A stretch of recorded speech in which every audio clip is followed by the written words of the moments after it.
নেই বৃষ্টি, নেই মাঠে পানি, চারদিকে ফাঁকা ফাঁকা একটা হাহাকার। খরার আঁচে শুকিয়ে যাচ্ছে গোবিন্দগঞ্জের ফসলি জমিগুলো। কৃষকেরা দিনের পর দিন চেয়ে থাকেন আকাশের দিকে, কখন নামবে আষাঢ় বৃষ্টি। কিন্তু আকাশ যেন শুধুই দেয় না।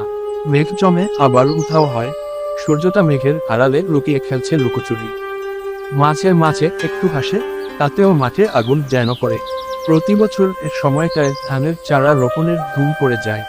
মাঠে মাঠে জল থুই থুই, কৃষকের মুখে হাসি। কিন্তু এবছর দৃশ্যটা উল্টো।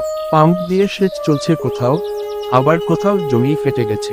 টিউবওয়েল চালানোর মতো বিদ্যুৎ নেই, ডিজেলের দামও বেড়ে গেছে।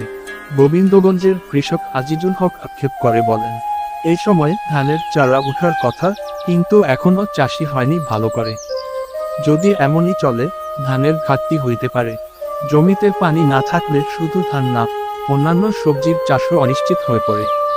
ভুট্টা, পাট, শাকসবজি সব কিছুর উপর প্রভাব পড়বে।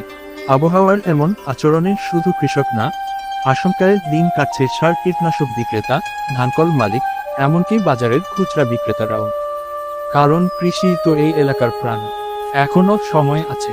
যদি আষাঢ়ের বাকি দিনগুলোয় বা শ্রাবণের শুরুতে ভালো বৃষ্টি হয়, কিছুটা হয়তো সামাল দেওয়া যাবে।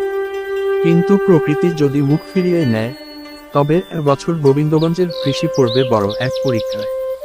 আকাশের দিকে তাকিয়ে থাকা ছাড়া এই মুহূর্তে কৃষকের হাতে আর কিছুই নেই।